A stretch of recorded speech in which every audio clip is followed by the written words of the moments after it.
There are two paths a business can take, and one of them is the path of commoditization, and the other one is the path to differentiation. And I want to tell you why differentiation matters. Before we get started, if you're a part of a company solving new problems, whether you're in design, creative, startups, or maybe you even have a business that you think is pretty boring, but you're just growing fast. In this channel, we cover practical ways to help you work on your business, not just in it, especially if you're a founder with big dreams who's feeling maybe a little overwhelmed by this stage of growth. Don't be discouraged. This is about getting back to the heart of building a beautiful, focused business that reflects the vision that you originally had. Like, subscribe, and join me and other founders and entrepreneurs on this journey to design your beautiful business. All right, let's get to the video. Every business has to choose a path. The first thing is common to both. You make a plan, you decide there's a market need. And then the second part is you get started and you make some money. But once that happens, this is really where the things start to go two different directions. So the person who's a commodity type business, you start to get overwhelmed, right? You have too much going on. You can't track all the targets. Things start to get a little messy. You're trying to figure out, how do I fix things? And so what this person does, if you go the route of commoditization, which is not the route I recommend, you end up trying to figure out, okay, how do we use best practices to fix our problems? Not what's the real problem for our business and what's the solution that we should use as a different company from everyone else. You can add efficiencies, and that's one way to do it. But the problem with this, if you go down this path of just tacking on best practices and trying to find out what does everyone else do and how do we do that thing, is that you're not thinking things through and really understanding what you're dealing with. If you're not thinking things through, your business gets taken over by best practices. Best practices, by the way, aren't always bad. A lot of times I'll use a best practice like, hey, this will do for now, until we get a chance to really evaluate what's going on. It'll be fine. What are the terms we give clients? Well, you don't want to overthink things like, oh, I'm going to send an invoice and ask them to, pay it in 15 days versus 30 days. Sometimes it's like, let's just go with the industry best practice. And there's no reason to overthink that. But when it comes to things that, that make your business different, things that have to do with why people like you, things that have to do with your real strengths, if you're going this route, you're not thinking about any of that stuff. You may not even be thinking about where you want to be in 10 years, 3 years, 1 year. You may not even be thinking about your values and what kind of company and culture do we want to create. It's a very short-term way to think. A lot of these businesses end up burning out quick because nobody wants to be a part of a soulless business that's just there to make money. But you have to ask yourself, like, what direction do I want to go? Do I want to go that direction or do I want to go a more thoughtful direction? What do we mean by that? A transactional business is like, hey, you give me money, I give you the thing, and there's no special level of quality, or it's not interesting, it's not different from what you can get from everyone else. It's a price competition. It's a race to the bottom. It's how can we be the cheapest or the fastest or the best, but not in any special way. You end up becoming not differentiated, right? Interchangeable with other people, commoditized. What's a commodity? Like, a lot of people, when we're traveling, we look for the gas prices that are the cheapest. We're not like, what's the best gasoline for our car, right? We don't drive a Lamborghini or a Ferrari. We drive a normal truck, Toyota SUV or whatever, right? And so we drive those things and we're not like, yeah, wow, our car needs premium gasoline and it has to be the best mixture in Techron or whatever.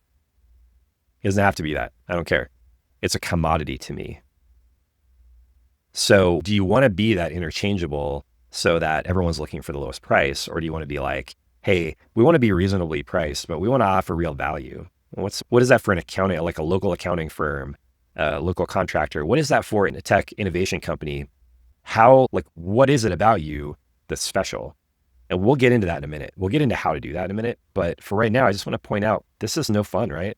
Not differentiated, interchangeable, commoditized. What happens when you're the price competitor? You better have efficiencies that nobody else has. You better have some technology that nobody else has and can get. You're hardly making any profit because nobody wants to pay for extra for a commodity. They're not going to pay extra for a gas that they think is the same. That's that whole idea of commoditization. And most people don't want to be a commodity. They just don't know that that's how they're acting. They don't know that that's how they're planning their business a lot of times. Let's follow this all the way through. So if you take this route, you are just like everyone else, but faster, cheaper, a little better, but not different, right? So we say it's kind of like the project management pyramid. You can have speed, budget, like low cost, and you can have it good. But you can't have all three. You can choose two of those because the other one's going to have to be sacrificed because there are always limits and constraints. And so some companies, they're like, we're faster and better, but we're not cheaper. We're going to leave that to other people to be cheaper. Sometimes you can be, so it's very like transactional. It's very math based. If we're going to be better, we're not necessarily different. We're just doing it a little like higher quality, but that means that we're having to spend more money on it and make it slower, and we can't do it as quick. And then some people are like, oh, we have quality service and price, right? And you're like, okay, but maybe it's because your competition sucks. And how long can you sustain that? Because usually at some point you have to decide, once the competition catches up, you have to know which one you are, cheaper and faster, but not as good, or, better and cheaper, but not fast at all, because it takes time to do that. You have to decide which one you are. And you become just like everyone else. Nothing interesting, nothing new. You have not differentiated yourself in the minds of the consumers at all. And that's really the main thing, is that you're differentiating yourself in the minds of your customers, your market. Now, you don't have to, a lot of times what companies like this leave on the table is they may actually be doing something different, or they may be doing the same as everyone else, but nobody knows it. And so what these people can do, and this is a hack, this is a trick, where, remember, it's in the minds of the consumers that differentiation takes place. There's a saying in marketing, I don't always love it, but perception is reality. So it's what they think is what's true. So for good companies, like really good companies, you need to be different, but then you also need to make them know it, or else they're not going to care or know why it matters.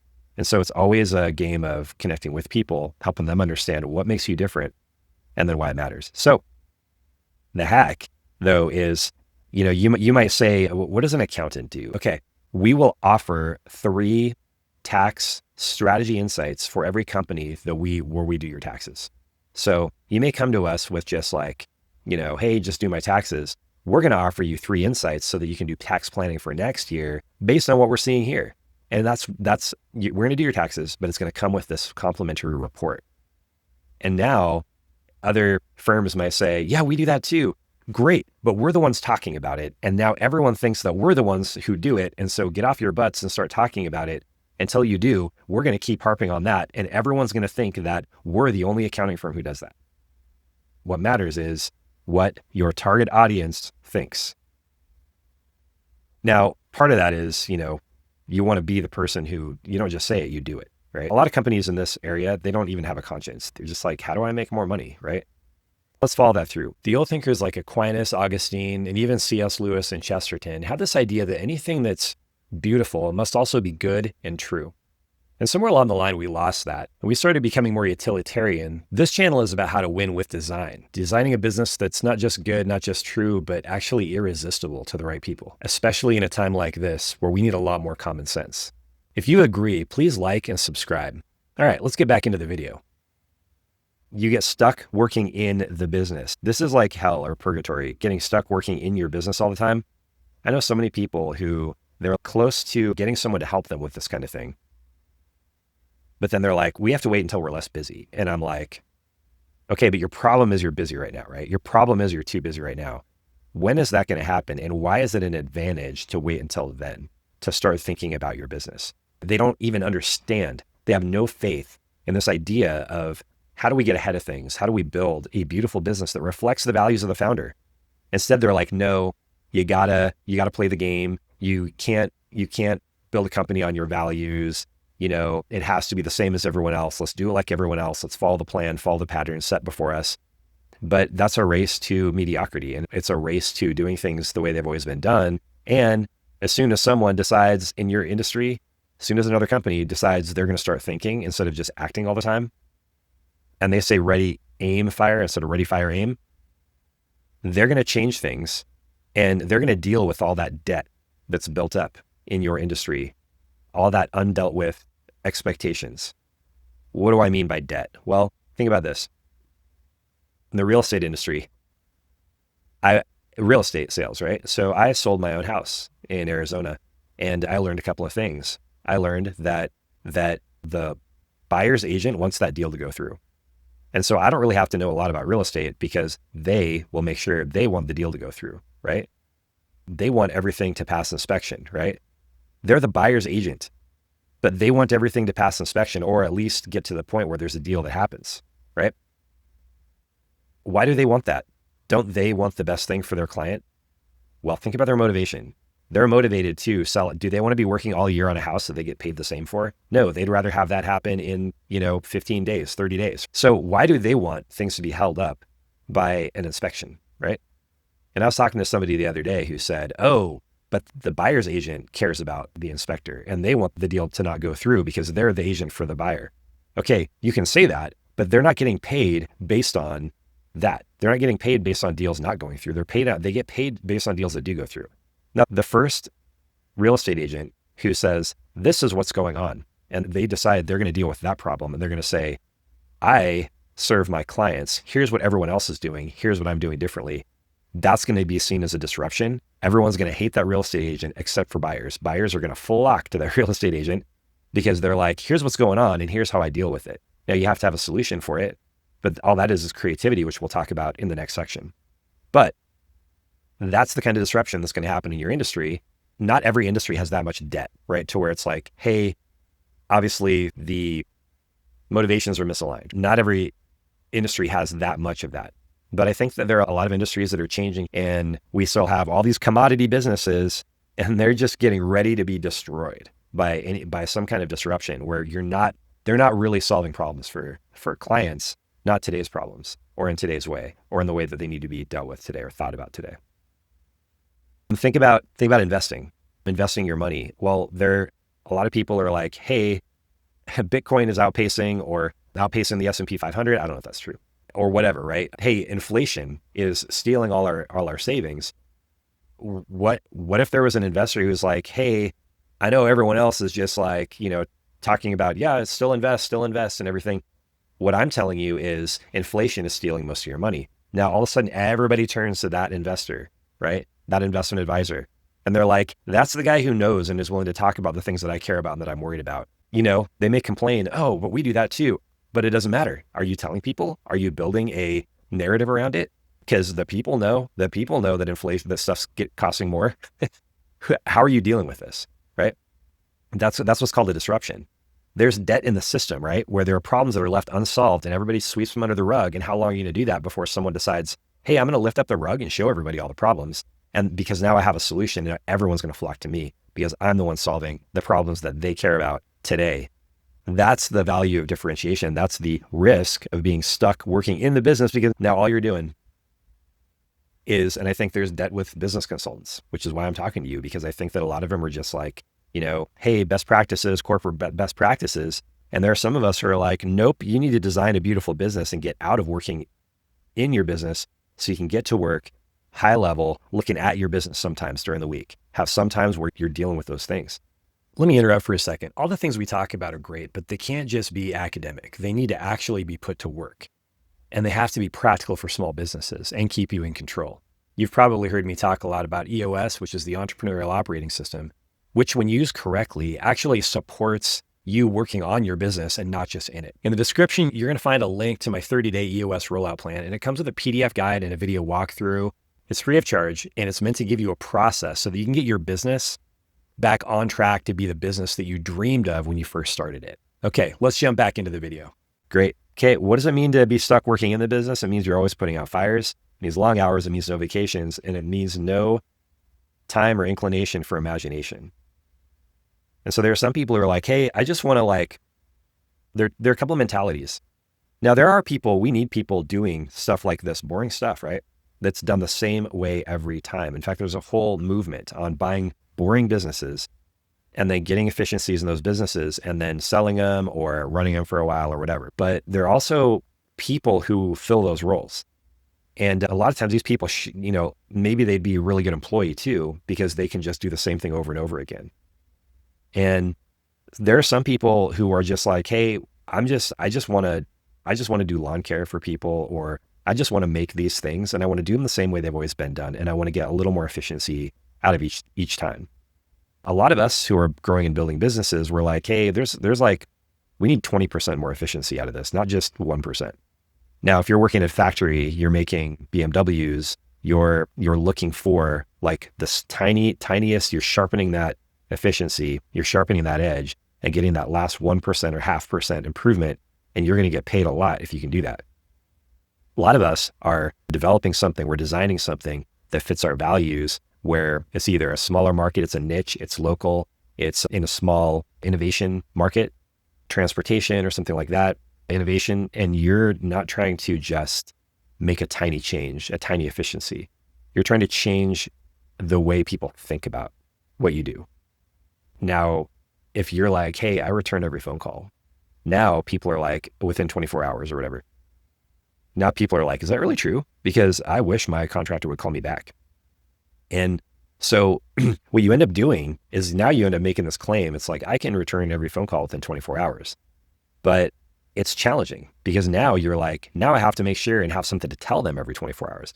The contractors don't return phone calls because they're late on a job and they don't have a plan and they can't get a hold of their subcontractor, or they can't get a commitment from the subcontractor. So they don't know what to tell people and they don't want to tell them. So they don't want to return their call or pick up the phone or whatever. So that's when you're like, okay, well, the problem is then my subcontractors. All right, well, how do we deal with that? What actually is the problem?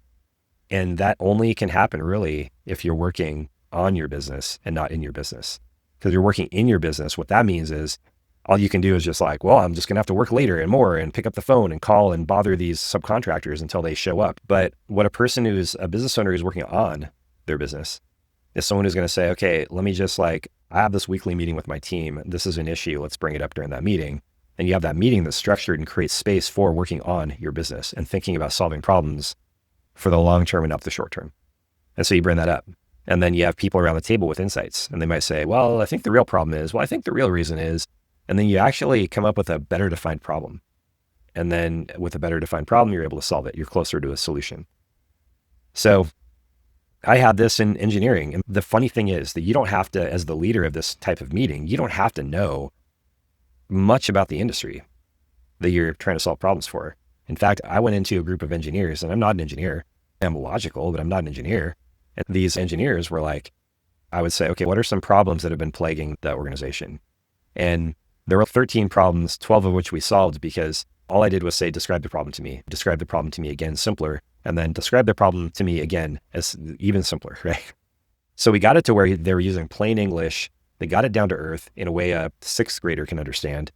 And now all the engineers are on the same page and they're like, wait, but that's someone else across the table would be like, that's not the actual problem. The actual problem is this, you're dealing with the wrong problem. And it's like, oh, well, no wonder the problem's not getting solved because we were trying to solve a problem over here and we're looking for results here and then trying to solve it by tackling another issue, totally different issue. And that's not going to work. They're not connected. And so we ended up solving simply solving these 12 very sticky, persistent problems because we're able to stop, think about the problem, and then solve it. Okay, great. So that's stuck working in the business. Now let's look at the other side of things and let's talk about, now it's work. It's not easy, but it's very satisfying because what you're doing is you're designing a business that solves the kinds of problems you want to solve for the people you want to solve based on your strengths and your abilities. All right, let's scroll over there. So again, you're doing the same thing. You make a plan, you get started making money, but when you start running into issues, what you have is a plan in place. You have a direction that's ironed out. And I call that there's a tool called the VTO tool in EOS, and that's the Vision Traction Organizer. And it's 2 pages. And the first page is just, hey, where are we going long term? And the second page is where are we going short term? And so that defines the direction. Now, there's a caveat to that because you can't just throw a bunch of words on a page and call it good. You actually need someone to look at it with you and for you and actually help you to understand, are there conflicts in my values? Is there a disconnect between the long-term goal and the 1-year goal? Like the 10, 15-year goal versus the 3-year and the 1 year? And are there differences? Are there inconsistencies, incongruencies in those things? So for instance, there was one company that was like, hey, we're going to do less. We're going to do more of our core work and we're going to do less of this other work. But what I saw was us sending a lot of proposals for the kind of work we said we weren't doing. And we're sending more and more of those proposals. And so I asked the question, I'm like, well, it looks like we're saying this and we're doing this other thing. And so that's the first thing that happens is that you actually have everything mapped out a little bit. And so someone is able to come in and say, hey, it looks like we're doing the opposite of what we want to do. And so everyone can get together and say, Okay, well, let's look at that and see if it's a problem or not. And in this case, we looked at it together because we have a quarterly meeting to look at these things. And then we were able to go and decide in this case, but here's where the opportunity is right now. And we're kind of okay with that. So let's build on that opportunity because that'll help us reach our revenue goal. And then we'll build back toward the thing that we want to do. And we actually had a rational plan to do that, right? And so define what makes us different, the strategy, like what makes us so different. And then how does that add value to other people? Kind of like a SWOT analysis, but this gets used, right? A lot of SWOT analyses do not get used because you don't have someone who's willing to get in there and help you. There are some consultants who are like, here's how to think, right? Here's your report, do this differently. People like me are a lot more interested in working that through with you, but then getting our hands dirty and saying, okay, well, this has to work. So what's the difference? Well, the difference is a consultant who just gives you advice. They're like, well, you didn't follow my advice right. If it didn't work, you didn't follow my advice right. Whereas when I'm getting involved in helping you with these kind of these definitions, the VTO and things like that, I'm like, I may have to actually execute this. So it needs to be something that makes sense. This needs to be a high quality VTO because VTO, because I need to be able to execute this. And I want them to be able to execute it when I'm gone, right? I want them to be able to use this, being able to define that in a quality way with the right mindset, with a consultant who actually may actually have to be on the hook to execute the plan, right? So why does this matter? So you're in a position now to question the best practice. So remember how I talked about best practices? You're tacking on, you hire some MBA and they tell you, here's what you need to do, and you're like, okay, I know that works for other people in my industry, but why does it work for me? Don't worry about it. It's the best way to do it. And then they just tell you to do it, right? Or they pretend to think it through with you and essentially all they're trying to do is sell it to you. But it puts you in a position because you're like, but here's where we're going. Here are our values. And our values do not line up with what you're telling me is the way you think I should do it, Mr. MBA. And then that person is like, well, corporation, profitability, synergy, whatever. And you're like, look, I don't care. It doesn't make sense to me. What I'm hearing is you telling me to do something that does not make sense to me. And so now you're in charge, right? As the owner of the company, you're in charge and you're not a victim to all these MBAs. Now you can go out and say, here's what we need, Mr. MBA, best practices, corporate guru. Give us some ideas that will work for us. And they're like, well, you should do this thing, and you're like, why? Why does that work for us? Why is that the solution for our problem? And they're like, well, everybody's doing it, and you're like, nope, don't care.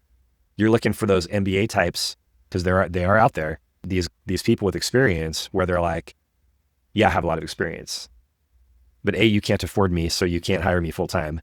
But I also care about your business and I kind of want to know about it a little bit. And those are the kinds of people that I want to work with. As an integrator, when it comes to specialty things, that's what we're looking for. We're looking for those people who know how to think through a problem and know how to think and understand the business. And maybe they've been in a small business before or built a small business or something like that. Not a corporation where they had a small role and they're not in touch with reality. That's the kind of people we're looking for, people who can think. And so you're in a position to, question best practices to find those people who can think, to help you out, think things through. Okay. So you're in a position to why? Because you know yourself and what your advantage really is. You know your SWOT analysis, you define, and I'll just put it here. It's a VTO and it's 2 pages. So let's go VTO, and you have 1 page, which is your kind of your strategy, long-term strategy, kind of the big picture where you're going. And then this one is the 1 year, here's what we're trying to get done this year so that we can execute on those things, the annual stuff, the long-term stuff. And so the tool is called a VTO if you're using EOS. And I use EOS as my backbone. I'm not an EOS cult member. I don't have the tattoo, on my shoulder, EOS. I don't have any of that stuff, but I think EOS is a powerful way to organize your small business and it's structured in a way that's simple and keeps you in charge. And that's why I like that for entrepreneurs. All right, cool. So define what makes you different. Okay. So what's the next thing? What ends up happening in the next slide here? Well, you end up differentiating. What happens when you differentiate? It's the opposite of commoditization, right? Differentiation, when you're different, you have less competition. One way to get different is, and this is my background in branding and content strategy, is one way to get different is you start talking about things like we said before. You start talking about things that nobody else is talking about in a way that makes sense to your customers. You teach them how to think in the way that you think, which is the right way to do things.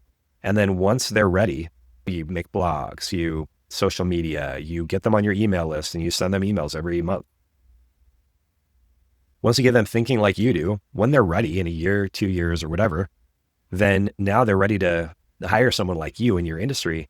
But to them, there really is nobody else because you've been talking with them. They've been watching your webinars. They feel like they know you and they think like you because you taught them how to think. And so now when it's time to get somebody to help them, they're like, no, we've built our business and we're thinking this way already. There is nobody else because you taught us how to think. Who else can understand us like you can, right? You really identified, you feel like that band, that lead singer or the songwriter really understands you. And so now you're at a concert and you're like, man, like nobody understands me like this person.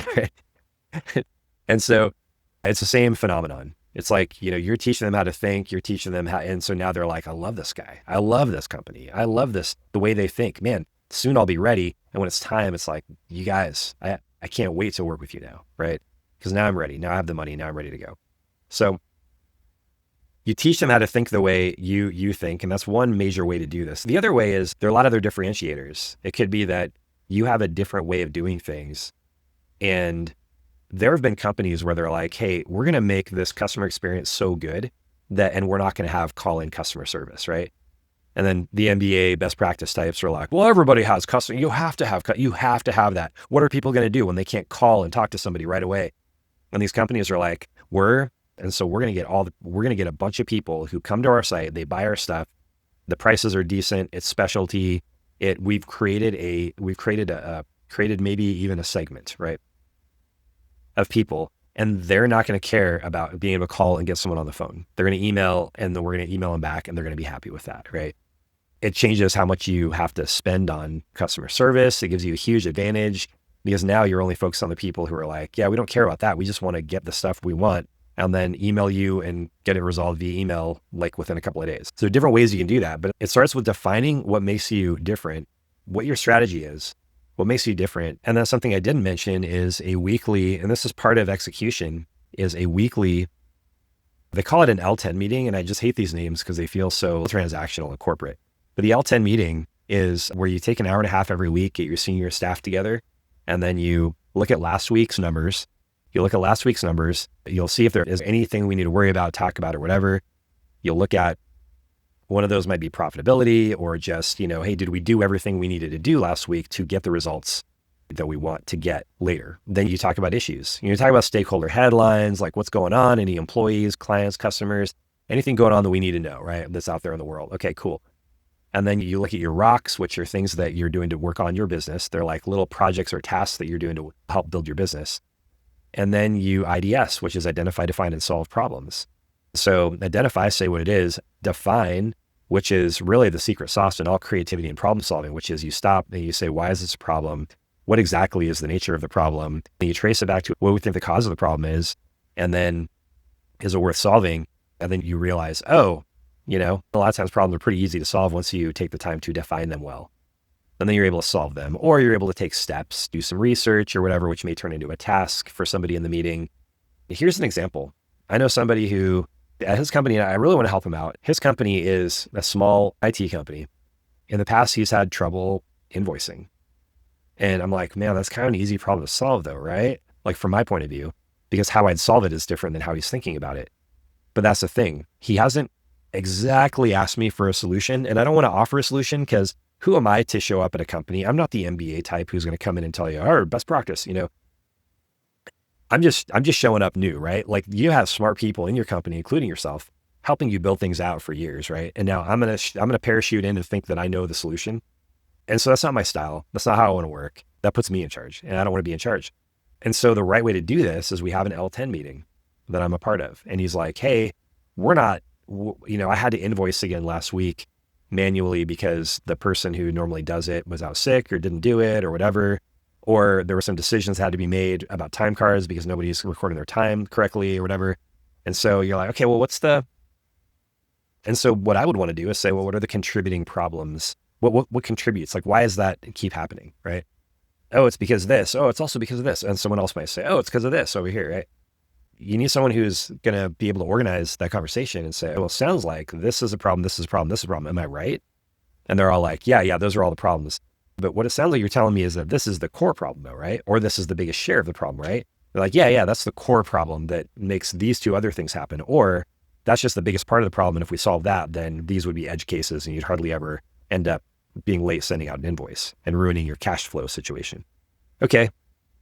We think we know that that's the problem. Maybe there needs to be some more questions around why is that happening? And so you get together with your team, you define the problem. And then if it's the cash flow issue, if it's the fact that we're not sending out invoices soon enough, then how do we bring those invoices closer to the work? And closer to when we're spending the money is really the question. Because now you're a finance company, you're financing that. And so you can come up with solutions like, okay, we may need to offer our clients, hey, if you pay within the first 15 days or 10 days of getting this invoice, we'll give you 1% discount or something, or a 2 or 3 or whatever. And then they end up moving that cash flow closer. You may worry that you may run out of cash and you may need some bridge financing or some kind of working capital loan to back you up. That might be great too. And maybe when you start to dip into that working capital, that raises the alarm again. And everyone's like, hey, we had to borrow from working capital. That's an issue on the issues list now. Our goal is to not borrow from working capital. So if we are, that becomes an issue and we're like, cool, let's deal with that right now, right? And so you can deal with things weekly instead of like waiting for them to become this big, huge problem. Okay, good. Let's get back to our map here. And so we have, what do you get then when you handle things this way? So you look at things as they are. One of the couple of things we've talked about as they are is like, who is our company and what are our values? Where do we live and what are the people we're serving like around us? Or what's our market like and what do they care about and how do they need to be spoken to? You know, things like that. What are our strengths and weaknesses given the people we have, the people we're serving, what they're going to care about? And then what are we trying to do that's different? How are we solving problems for the industry? And so now you're thinking high level. You're seeing things as they are, including your competition. Competitive analysis might be something you order up relatively quickly. And so you're looking at things as they are. Your company, right? Your company as it could and should be out there in the market. Everybody's doing IT in a crappy way and it's not helping people. We want to do things in a less crappy way and it's going to help people. So now it's like, all right, are we able to do that? Why do we think we should be able? Oh, because we believe in this. Okay, cool. How are you going to execute that? Okay, good question. We have to think about how we're going to fulfill that promise. But then you start thinking it through and you realize, okay, here's our process. Here's our promise. Here's our process. And now we can go and do that every day of the week. And it's not hard because it's part of our DNA. We've built it in because we're working on our business and not just in our business. We've built it in because we're thinking about and we're planning to fulfill those promises. And then we're actually asking our business to do it the same way every time in some ways. And so we get predictable deliverables that make us both interesting and different and that fulfill that promise every single day of the year. Okay. So, and then what does that give you? Well, so you're able, first of all, and I didn't say this, and this is really important. My goal as a consultant is I want your business to look like your vision. Here are our values. Here's what we want our culture to be like. And then here's how much we want to make. And then here's how we want to do it. And it's different from everyone else. And now we define that. And then we say, okay, well then how do we start living that out? How do we make a plan that is doable, that's not too big to swallow, but is getting us there over time? I really do think EOS gives us that. The entrepreneurial operating system gives us the tools to be able to do that. Now the question is, do you have someone with that commitment and that ability to see things that way that will build your business? That's the question. But if you can figure that out, now you're able to work on your business and you deal with problems early, right? And then you can think ahead about opportunities before the competition even can keep up because they're not working on their business. They're putting out fires and you're building a business and you're being strategic.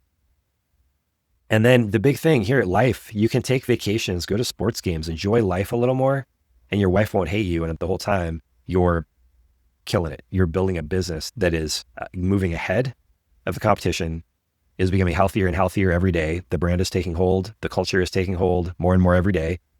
You're getting better at dealing. You're getting better at growing because you have the foundation set. So nobody has to say as we grow, oh, we need to hire people that fit our culture. Well, what's our culture? We don't know. You're actually defining those things and so that you can grow faster without losing the reason people like you.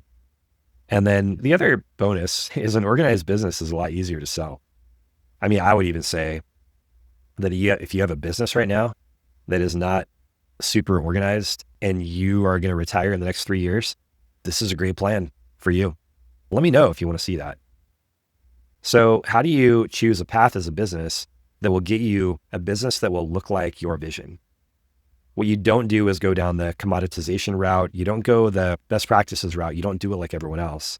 You think it through at each major step, not everything. You don't have time to think about everything, but to make sure the big high leverage items are figured out. You don't want to be just like everyone else, but faster, cheaper, and a little better, but not different, because then you end up putting out fires, long hours, no vacations, no time or inclination for imagination. You're stuck working in the business, putting out fires. You're too busy, and there's not an end in sight. But if you define what makes you different, you define your values, the culture you want, what do you want it to look like? And what definitions do we have to write down to get us there, to get everybody on the same page? And then how do we do that every week and make sure that all those things are getting executed? Well, this is how you do it. You look at things as they are with that VTO to plan your future and define that and your values. And then every single week you meet and have that L10 meeting where you're talking with all your senior people and you're working on your business and you're connecting that to the everyday. And you're basically what you're doing is you're connecting the long-term strategy and the long-term goals you have and the beautiful company that you want to design, right? With your values and how people work together and how they serve the community and your reputation in the community in the long term. And then you're building that to today's work. And that bridge is that L10 meeting, that weekly meeting that's an hour and a half and puts everything in front of you and organizes everything for your team, gives you ways to deal with problems, and you can sleep at night, you can delegate work, you can take vacations. It sets you up for the future.